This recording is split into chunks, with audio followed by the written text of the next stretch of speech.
Friends, welcome back to my channel Earth Mom Dehradun और मैं हूं ज्योति। वेलकम करती हूं आप सभी का अपने चैनल में। चैनल में आगे बढ़ने से पहले आप सबसे रिक्वेस्ट है गाइस कि आप लोग वीडियो तो देखते हो लेकिन सब्सक्राइब करना भूल जाते हो। सो प्लीज चैनल को सब्सक्राइब करा करो और साथ ही साथ बेल आइकन हिट कर दिया करो ताकि मैं जब भी कोई न्यू वीडियो डालूं तो आपको उसका नोटिफिकेशन मिल जाए। So without further delay let's get start the video. तो जैसा कि आपको पता ही है कि हमारी सरोज भाभी का गुस्सा तो हमेशा नाक पे ही बैठा होता है, इसीलिए आए दिन वो अपने कमेंट सेक्शन के कमेंट उठा के लोगों को तीखे तीखे और बढ़िया बढ़िया जवाब देती है, जो कि अच्छा भी है। अगर आपके पास कोई ऐसे नेगेटिव कमेंट्स आए हैं और आप उनका जवाब दे सकते हो तो आपको देना भी चाहिए, अपने आप को क्लियर करना चाहिए। जैसे कि मैं अपनी हर वीडियो में बोलती ही हूँ कि हिंट देने से बेटर है कि आप अपने आप को क्लियर करके रखा करो ताकि आपके ऊपर क्वेश्चन लोगों के कम उठे। और अगर आपसे नेगेटिव कमेंट नहीं झेले जाते तो आपको जाहिर से सच्चाई साफ सुथरे शब्दों में बता देनी चाहिए ताकि आपके पास भी नेगेटिव कमेंट्स कम आए और लोगों को आपका साइड भी पता चले कि आपकी रियलिटी क्या है, आपके साइड का सच क्या है। तो यहीं पे अपने आप को क्लियर करती हुई सरोज भाभी ने आज बहुत ही सरल और साधारण शब्दों में ये बात बताई कि कालू भैया है कहाँ। बहुत दिन से लोगों के ये क्वेश्चन कालू भैया के ऊपर आ रहे थे, ऑलमोस्ट 1 वीक से ज्यादा हो गया। बहुत लोगों ने क्वेश्चन उनसे पूछे कि ये तो बता दो कालू भैया कहाँ हैं। जब आप इतनी सारी चीजों का जवाब दे सकते हो, इतने सारे कमेंट्स का जवाब दे सकते हो, तो आप लोगों की इस बात का जवाब क्यों नहीं दे रहे हो कि कालू भैया हैं तो है कहाँ। हालांकि लोग इस चीज का प्रेडिक्शन पहले ही लगा चुके थे कि कालू भैया कहाँ होंगे और क्यों होंगे, फिर भी सरोज भाभी के मुंह से इस चीज को मोहर लगानी जरूरी थी क्योंकि प्रेडिक्शन एक हद तक ही सही होता है और सच वही बंदा बता सकता है जो इस फैमिली को बिलोंग करता हो। तो आज उन सब चीजों का जवाब देते हुए सरोज भाभी ने ये बता दिया कि कालू भैया कहाँ हैं। सो गाइज, अगर आप लोगों ने इस चीज के बारे में पहले ही प्रेडिक्शन लगा दी थी जो कि बट ऑब्वियस था, लेकिन यस, कालू भैया फिर से नशा मुक्ति पहुंच चुके हैं। जैसे कि आपने उनका बिहेवियर गांव आने के बाद देखा ही था कि वो कैसे गलियों में घूम रहे थे और आए दिन नशे में ही हमको नजर आते थे बहुत सारी वीडियो में।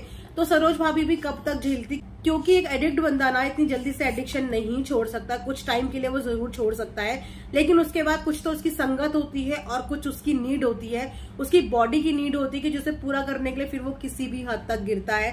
अब क्योंकि जिस जगह के ये रहने वाले हैं वहां पे इनकी पहचान के बहुत लोग होंगे जो इनको ये चीजें बहुत इजीली प्रोवाइड करा सकते होंगे।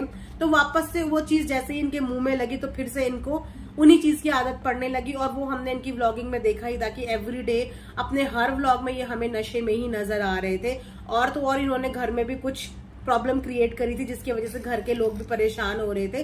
तो उनको नशा मुक्ति केंद्र में वापस भेज दिया गया है और आज सरोज भाभी ने अपनी वीडियो में ये हम सबको बताया है। साथ ही साथ उनको हमेशा सपना दीदी से रिलेटेड टारगेट किया जाता है क्योंकि एक लाइन सपना दीदी वहां से बोल देती है, उसके बाद सारा टारगेट लोग सरोज भाभी को कर देते हैं। और यहाँ से अगर सरोज भाभी एक लाइन बोल देती है तो सारा टारगेट सपना दीदी को कर देते हैं, क्योंकि आधी अधूरी बातें दोनों एक दूसरे की बताते हैं। लेकिन सरोज भाभी ने बोला है कि वो अब इस बारे में चुप नहीं रहेंगी, वो सबको वो रीजन बताएंगी जिस रीजन की वजह से लड़ाई हुई, क्या सच्चाई थी क्या सच्चाई नहीं थी। क्योंकि सरोज भाभी भी कब तक लोगों के नेगेटिव कमेंट झेलती रहे और अगर सच सामने आना ही है तो आधे अधूरे सच से अच्छा है कि एक पूरी की पूरी सच्ची कहानी लोगों के सामने आए ताकि लोगों को भी समझ में आए कि कौन असली में गलत है और कौन असली में सही है।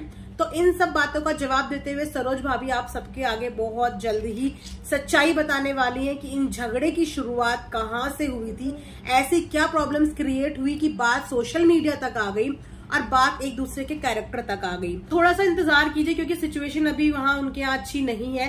आपने उनके व्लॉग में देखा ही होगा कि थोड़ी सी सिचुएशन खराब है, लेकिन जैसे ही ये सिचुएशन ठीक होंगी वैसे ही सरोज भाभी अपनी साइड लेके सबके सामने आएंगी। अगर वोकल होने के बारे में बात करें ना तो सरोज भाभी ज्यादा वोकल हैं, वो ज्यादा अच्छे से अपनी बात और अपनी चीजें पूरी लाइन में बता देती हैं।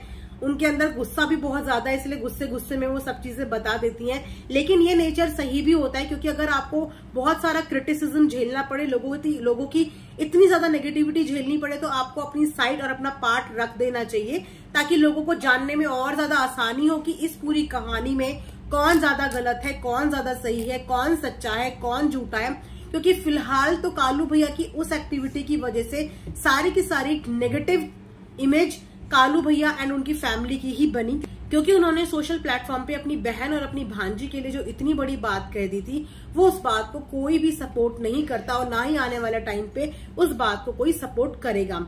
लेकिन उस बात के पीछे रीजन क्या था, ऐसे क्या रीजंस हो गए थे, ऐसी क्या वजह हो गई थी जिसकी वजह से ये सब चीजें हुई। बेटर होगा कि सरोज भाभी इस चीज के बारे में भी बात करे और बताए और पूरी की पूरी कहानी ऑडियंस को बताए, आधी अधूरी बातें छोड़ के। सो यहीं पे आज का वीडियो एंड करते हैं। होप करते हैं आपको पसंद आएगा तो like share and subscribe and thanks for watching earth Mom Dehradun.